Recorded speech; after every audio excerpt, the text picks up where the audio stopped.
Hello, welcome to MedZone by Dr.farjana Afrin. Today my video lecture topic hip joint. In this lecture I am going to describe about the anatomical details of the hip joint and lastly the clinical anatomy related with hip joint. So let's start. Hip joint, what type of joint it is? Hip joint is a synovial joint. So next question will come, what type of synovial joint it is? We know synovial joint can be categorized or classified on the basis of the internal features, surface internal features, or on the basis of the axis of movement, or on the basis of the number of articular surface. So hip joint, it is a ball and socket variety. Ball and socket variety of synovial joint. It is a multi-axial synovial joint and it is a simple joint.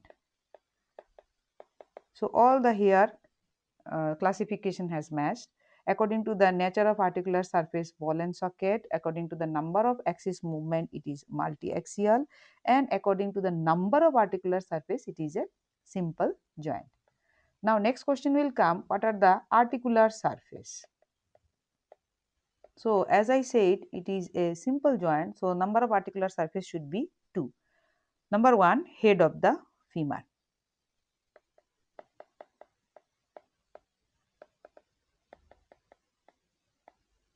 So on the proximal end of the femur we get head, neck, greater trochanter, I am writing in shortcut, lesser trochanter, then intertrochanteric line anteriorly and posteriorly intertrochanteric crest. Now among these all, head of the femur will be the articular surface for the hip joint. So head of the femur maximum area is actually covered by the articular cartilage which is hyaline in nature. So it is covered by articular cartilage which is hyaline in nature. But there is exception, a small depressed area, we are saying it is called pit or fovea. This area is devoid of this articular cartilage. This area have attachment of a ligament, name of that is called ligamentum teres femoris capitis, or we can say ligament of head of the femur. So there is attachment of a ligament, name of this ligament is called ligamentum teres femoris capitis, or we can say ligament of the head of the femur. So now from here we can at least understand that head of the femur is covered by articular cartilage which is hyaline in nature except fovea or pit, where will be the attachment of ligamentum teres femoris capitis. I am writing in shortcut. Then number 2. Number 2 will be the acetabulum. The acetabulum of the hip bone. The acetabulum of the hip bone, it is a cup shaped depressed area on the hip bone. This acetabulum, it has some feature. What are the feature? Number 1, it has a lunate surface, or we can say horseshoe shaped surface. This is the horseshoe shaped lunate surface. Its shape is look like a lunate area. So this is the lunate surface. And this lunate surface is actually articular, and that's why it is also covered by the articular cartilage. So lunate surface of the acetabulum which is covered by again articular cartilage, and that is also hyaline in nature. So covered by articular cartilage which is hyaline in nature. Number 2, in the middle area we will say small depression, we are saying it is called acetabular fossa. It is non-articular and it is covered by the fat. I am changing the color to show you. This is the small depressed part in the center, that is the acetabular fossa. So next is acetabular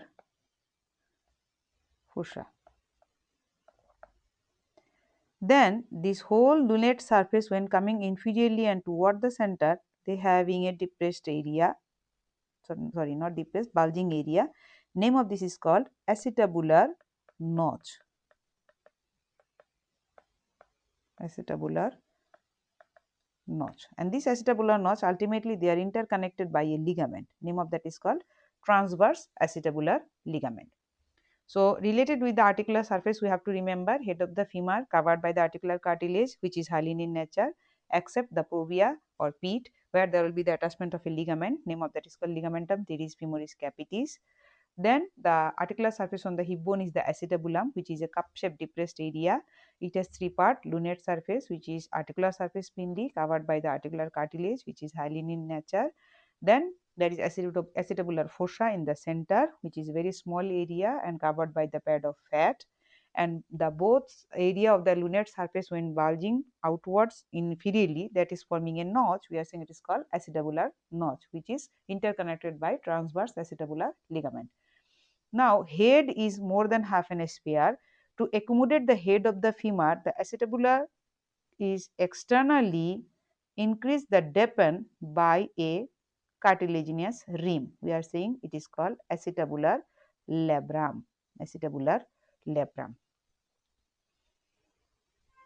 Next, let's start the discussion related with the ligaments related with hip joint.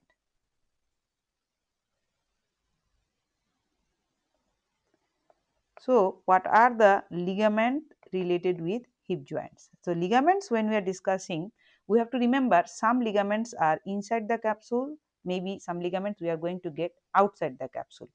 First, let's start the name of the ligaments. Later on, we are going to discuss everything. So, what are the ligaments? Number one, capsular ligament. As it is a synovial joint, so there will be a capsular ligament. Number two, iliofemoral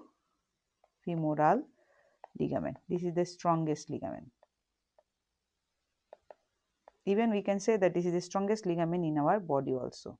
Then pubofemoral ligament. Then ischiofemoral ligament. Next,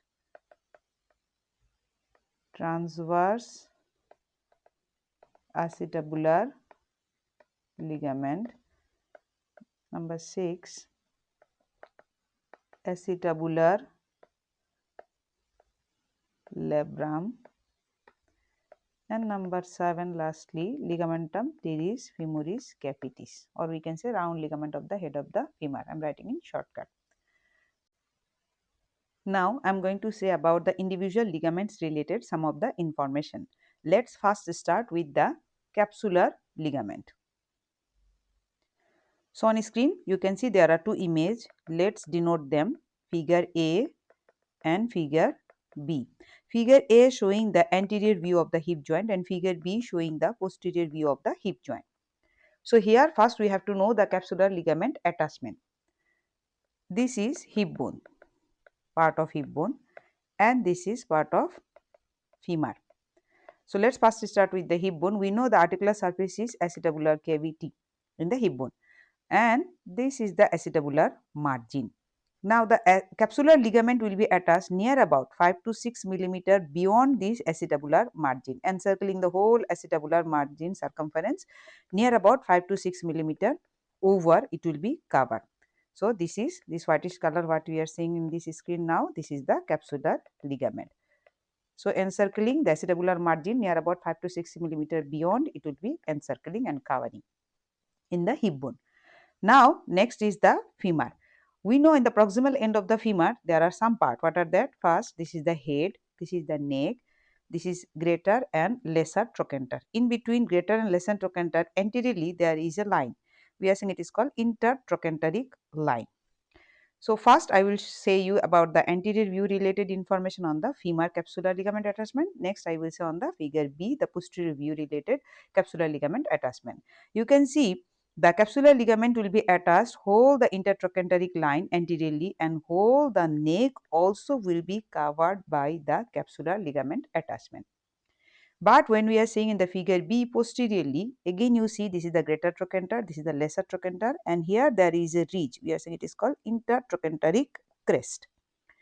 And this is of course neck, head is not visible, which is covered by the capsular ligament. Now this blue color you are saying this is the outline of the capsular ligament. So already we know in the acetabular margin beyond it is attached and it will be covered the head's circumference followed by the neck. But here a point we have to remember, it is not fully covered the neck, even it is not heading toward the intertrochanteric crest also. Near about 1 centimeter medial it will be attached, capsular ligament will be attached. So, here the Viva time we may ask you show me the capsular ligament attachment in femur. So, anteriorly we have to remember Whole the neck will be covered by the capsular ligament, but posteriorly 1 centimeter medial or medial to the intertrochanteric crest, there will be attachment of the capsular ligament. So, whole neck will be not covered by the capsular ligament posteriorly. Now, capsular ligament related, one more information you have to remember, the capsular ligament, it has two layers. One is outer layer, the fiber arrangement is longitudinal. Another one is inner layer. The fiber arrangement here is circular. The inner aspect of the capsular ligament will be encircling by the synovial membrane, and all the structures inside the capsule will be inside the synovial membrane also. For example, if we want to see what are the intrasynovial structures, we have to remember glenoidal labrum, transverse acetabular ligament, ligamentum teres, and some of the fat in the acetabular fossa. These all will be and fibrous capsules inside synovial membrane covering structure. Now, next let us start iliofemoral, pubofemoral and ischiofemoral ligament related some information. Now, on screen you can see there are iliofemoral, pubofemoral and ischiofemoral ligament. So, let us start first iliofemoral ligament. Iliofemoral ligament, it's strong ligament or we can say strongest ligament in our body. It is Y-shaped and it consists of three parts. You can see from the greater trochanter, already we know now this is the lesser trochanter. From here one fiber is arranging and it is intimately actually adherent with the capsular ligament also. It has a fiber which is from greater trochanter bridging toward the hip bone, and there is one more fiber also bridging from the lesser trochanter area. So, there are two type of fiber, one is lateral, this is lateral or we can say it is oblique because arrangement is oblique, and this is medial or we can say vertical also, and in the middle there is intermediate fiber. Both the lateral and the medial, they both are thick, but in the intermediate area this fiber is thin. Now come for the pubofemoral ligament. It is triangular. You can see here this is triangular. So it is triangular and it has a base and apex also. Apex below, but base is attached toward the hip bone area, and it supports the joints from the infromedial aspect. Pubofemoral ligament. Then ischiofemoral ligament. Ischiofemoral ligament, it gives weak support from the posterior aspect. You can see from the acetabular margin area again till the neck of the femurs 1 centimeter medial to the intertrochanteric crest. As like the capsular ligament attachment, the ischiofemoral ligament also will be same attached. Next, round ligament of the head of the femur or we can say ligamentum teres femoris capitis. Ligamentum teres femoris capitis, it is flat and triangular. You can see here it is flat and triangular. Its apex attached to the head of the femur and base attached to the transverse acetabular notch. You can see this is the transverse acetabular notch. Now, what structure transmit? It transmit artery for the head of the femur. What are the artery? Artery are acetabular branch of obturator artery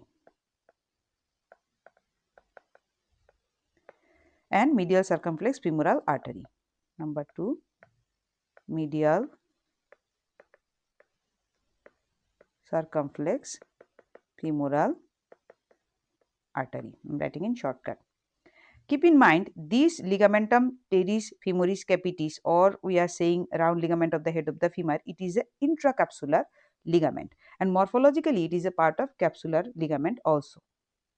Now, we have to remember that there is one more ligament which is bridging between these two acetabular notch. This is the transverse acetabular ligament. So, here you can see transverse acetabular ligament. This transverse acetabular ligament, it's bridging between these two acetabular notch, and underneath some structures are traveling. The acetabular vessel, you can see underneath one structure is going. What is that? I am writing here acetabular vessels and nerve. So, the acetabular vessels and nerve is traveling underneath this transverse acetabular ligament to supply to the hip joint. Last one is the acetabular labrum. The acetabular labrum, it is encircling the whole acetabular margin and make the acetabular cavity more deepened. So, head of the femur can be stuck there and there is less possibility to displace. This acetabular labrum is made up of fibrocartilage. It is a rim attached to the acetabular margin. So, you can see this is the acetabular labrum which is encircling the acetabular margin. That's all about the different ligaments related with the hip joints, related some information. Now here sometimes we are asking what are the factors responsible for to maintain the stability of hip joint.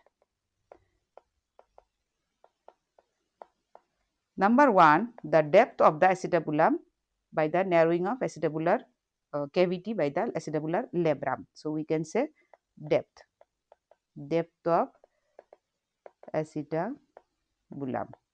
How it is increasing the depth more? By attachment of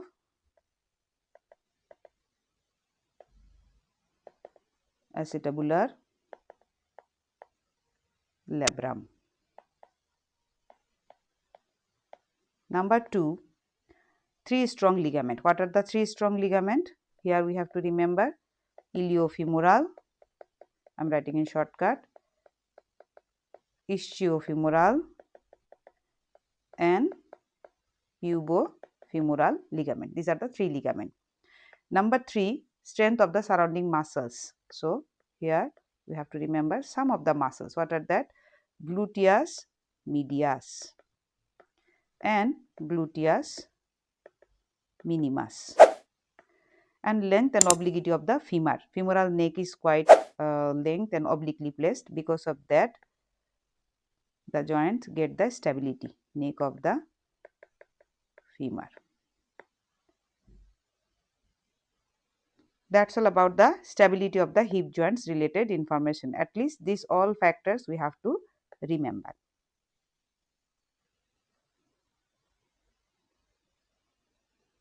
Now we are going to see the relation of hip joint. So on figure nicely you can see there are different relation. Anteriorly there are some structures and relation.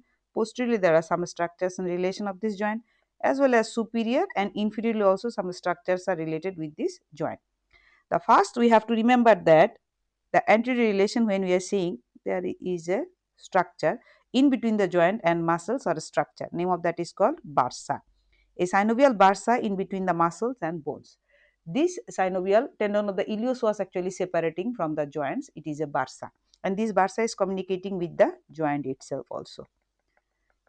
After the bursa, there is a muscle, as I said just now. This is the iliopsoas, and there is femoral nerve, femoral artery, and femoral vein. Nerve, artery, vein. That's all about the anterior relation. So anterior relation, there is a bursa separating the iliopsoas, then iliopsoas itself, then femoral nerve, femoral artery, and femoral vein. Come for the posterior relation. Posterior relation, when we are saying, first of all, we can see here there is a muscle that is called piriformis. Then gemellus group along with the obturator muscles. So obturator internus along with superior and inferior gemelli. Then below we can see there is one more muscle, name of that is called quadratus femoris. And these all muscles are actually underneath one big muscle. Name of that big muscle is called gluteus maximus. So these are all posteriorly placed structures. So gluteus maximus, and underneath all the muscles related with the gluteus maximus will be here in relation. What are that? Piriformis, obturator internus along with the gemelli group, gemelli superior inferior, then quadratus femoris. And gluteus maximus, of course, itself also will be coming. Now under the gluteus maximus, not only muscles, there are nerve also, like superior gluteal nerve above the piriformis, inferior gluteal nerve below the piriformis. Then a big nerve, very important nerve here, name of that is called sciatic nerve. And posterior cutaneous nerve of thigh and nerve for the quadratus femoris, they also will be coming here. That's all about the posterior relation. Come for superior. Superiorly, we are going to get reflected head of the rectus femoris and gluteus minimus and medius and maximus laterally. So here you see first reflected head of the rectus femoris, then all the gluteus group, gluteus minimus over there medius, and part of the maximus also will be superior relation. Come for the inferior.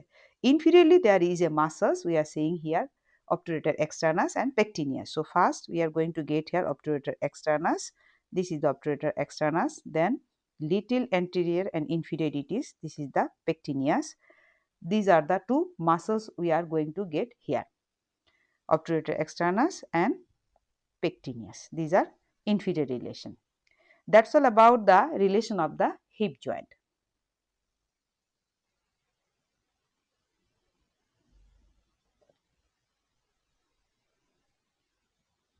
Now come for the artery supply of the hip joint. Before starting the artery supply, I am going to say about little bit information from where the artery is coming. Artery coming from the abdominal aorta division. So, abdominal aorta we know it's divided into two, right and left common iliac artery. For some minute think like this is the right common iliac artery. This right common iliac artery again divided into two. One is external iliac artery, another one is internal iliac artery. You can see here one is internal iliac artery which is moving inside the pelvic cavity area, and another one is external iliac artery which is coming outside. So, this external iliac artery, now I am highlighting the color, this is the external iliac artery.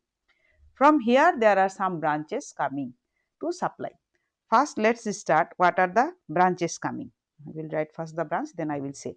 Number 1 is medial circumflex femoral artery. Number 2, lateral circumflex femoral artery. Number 3, obturator artery. Number 4, superior gluteal artery. And number 5, inferior gluteal artery. So, let us see from where they are coming. First, medial circumflex femoral artery and lateral circumflex femoral artery. So, here you can see there is a artery, name of this is called profunda femoris artery. It is a big artery. This is the profunda femoris artery, and this profunda femoris artery give rise to two branch. One is the lateral circumflex femoral artery, another one is the medial circumflex femoral artery. Actually, this profunda femoris artery, it is the deep branch of the femoral artery. Now, question will come that this femoral artery is actually coming from here. Where? Now, just before some time I said external iliac artery, if you can remember. The external iliac artery, when it is crossing this inguinal ligament, it will be femoral artery. So, femoral artery is the continuation from the external iliac artery, and this external iliac artery branch continuation femoral artery having a branch, the deep branch, this is called the largest deep branch, we are saying it is called profunda femoris artery, and from profunda femoris artery two branches coming to encircling to supply to the hip joint, that is medial and lateral circumflex femoral artery. Next one is obturator artery. You can see here this is the obturator artery. This obturator artery also one branch is giving to supply to the hip joint by the acetabular branch. We are saying it is called acetabular branch. Now this obturator artery, superior gluteal artery, inferior gluteal artery, they are coming from where? Always remember, obturator artery is a branch of anterior division of the internal iliac artery. This is the internal iliac artery. So, internal iliac artery one branch is obturator artery, and from obturator artery one acetabular branch will be come to supply to the joint. Now, superior inferior gluteal artery. Superior inferior gluteal artery is also a branch from the internal iliac artery. But keep in mind, superior gluteal artery, it is a posterior branch of the internal iliac artery, and inferior gluteal artery is a anterior division of the or anterior branch of the internal iliac artery. So, here we have to see maximum branches are coming from the internal iliac artery. Obturator artery, it is a anterior division of the internal iliac artery. I am writing in shortcut. This superior and inferior gluteal artery, they ultimately branches coming from the internal iliac artery. The medial and lateral circumflex femoral artery, they too are branches of the profunda femoris artery, which is a deep branch of the femoral artery. And femoral artery, as I already said, it is the continuation from the external iliac artery. So, artery related, either they may ask you directly say the artery which is supplying to the hip joints, or maybe if want to say more, if you want to ask more deeper means they may ask you individual artery coming from which artery. So, we have to remember this point.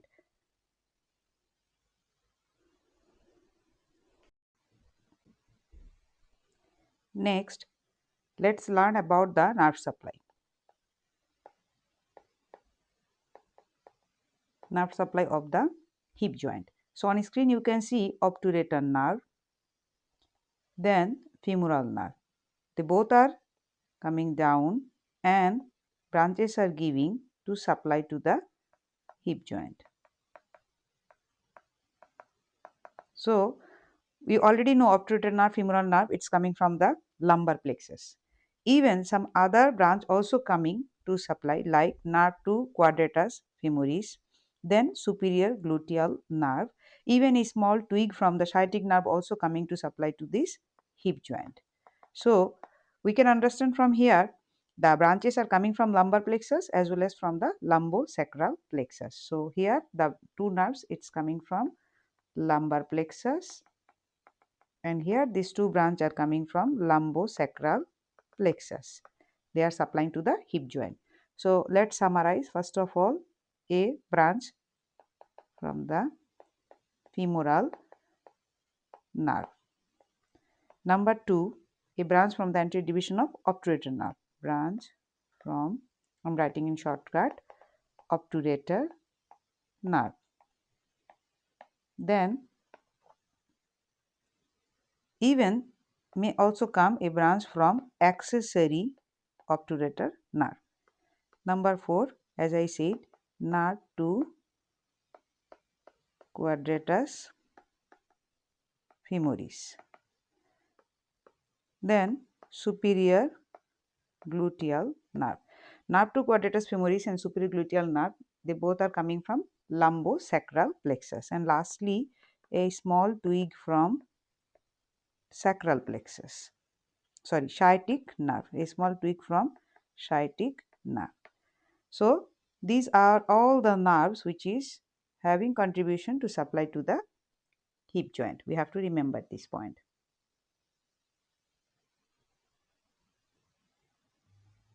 Next, we are going to learn about bursae. So around the hip joint there are a lot of bursae. They are important also. In between gluteus maximus and ilium, in between gluteus maximus and greater trochanter, you can see. In between gluteus maximus and iliopectineal line, and in between the gluteus maximus and ischial tuberosity. So these are all bursa. Now here one bursa, even you can see there is a iliopsoas bursa also. This is the iliacus muscle, psoas major muscles, and underneath there is a small bursa. We are saying it is called iliopsoas bursa.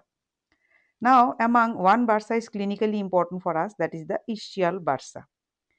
This ischial bursa, it is in between the gluteus maximus and ischial tuberosity, and this bursa maximum time get compressed when the person is sitting. Now, if the person is constantly sitting and doing work like sedentary lifestyle work doing, that time the long time duration sitting time, the bursa may be get irritated and inflamed. And when the patient try to sit and do work, there will be painful situation. This condition we are saying it is called Weber's bottom. Weber's bottom. So normally for every individual, this ischial bursa is not get inflamed. Only for those who are sitting for long duration and doing some work, that time the bursa can be get inflamed and making Weber's bottom. Now movement. What are the movement take place? On screen you can see the hip joint have, as already we know hip joint. Now movement. Movement, as we know already, hip joint is a ball and socket variety of multi-axial joint. So flexion will be there, then extension will be there, abduction, adduction will be there, medial and lateral rotation also will be there, then circumduction. This is not showing in this figure, that is also a movement. And if we want to know what are the muscles helps here, for flexion, the muscles are iliopsoas, iliacus. These are the chief flexor, and plus the anterior compartment of the thigh muscle like sartorius, then rectus femoris and pectineus also will be coming here. If we think about the extension doing muscles are mainly back muscles. From the back side these muscles are. gluteus maximus, it is a chief extensor of the hip, and hamstring muscle, the thigh hamstring muscles also will come to supply to work for extension of the hip joint.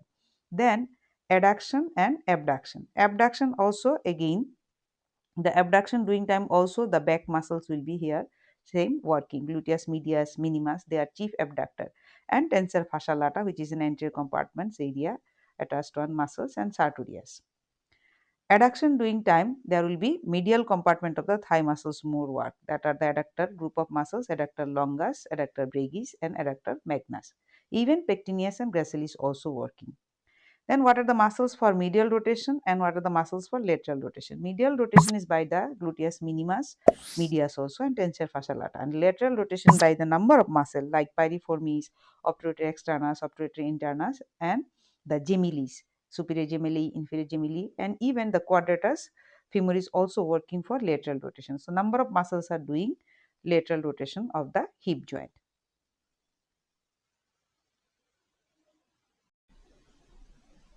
Now I am going to describe about the clinical anatomy related with hip joint. So on screen you can see there are two figures. Let's denote them, figure A and figure B, which showing the X-ray of the hip joint. So first figure A, you see the name of the disease is leg calf Perthes disease. The three orthopedic surgeons independently identified this condition, and their name was Arthur Leg, Jacques Cleve, and George Perthes. So according to their name, the disease has been named.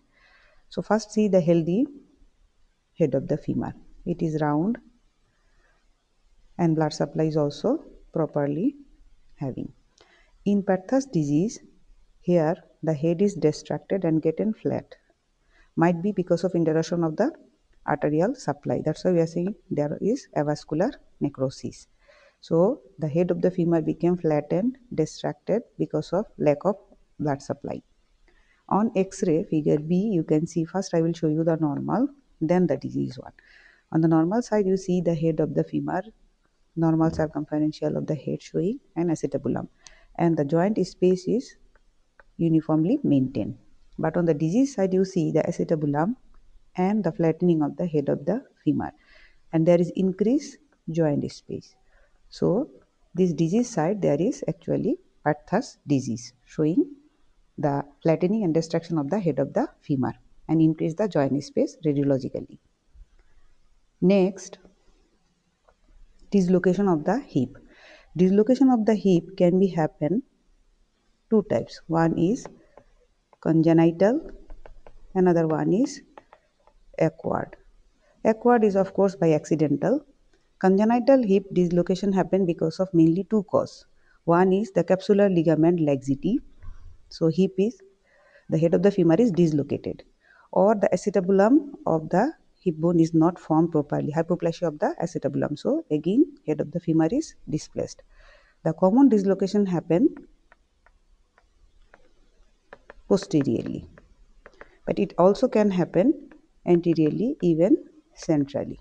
But you have to remember the commonest one is the posterior dislocation of the head of the femur. Next, you can see hip arthritis. It is an old disease condition characterized by growth of the osteophyte and damage of the bones and cartilages. Arthritis of the hip joint. That's all about the clinical anatomical descriptions related with the hip joint.